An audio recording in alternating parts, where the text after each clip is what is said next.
Құран оқи алмайтын адамдар мысалы пайғамбар саллаллаху Умму Хани деген әйел кісі келеді. Я Расулалла, мен мынау отырып қалғанмын деді да.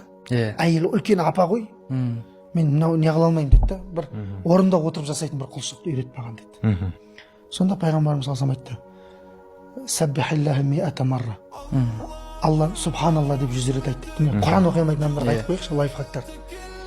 Альхамдулилля деп 100 рет айтты деді.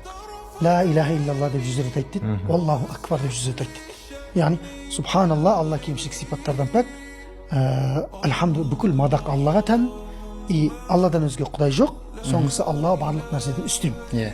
Осыны айт деді. 100-ден айт деді. Бір күнде Алла жолында 100 атты ерттеп сыйға тартқанмен бір дейді.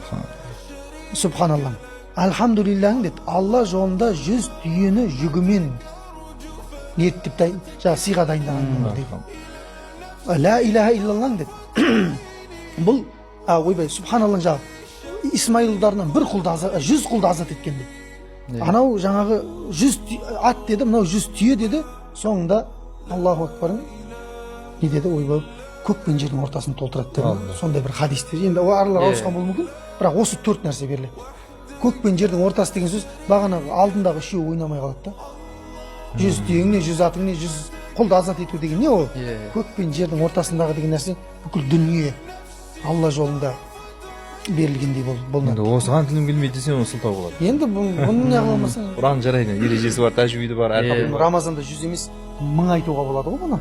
Құран оқи алмайтын, не қылмайтын адам.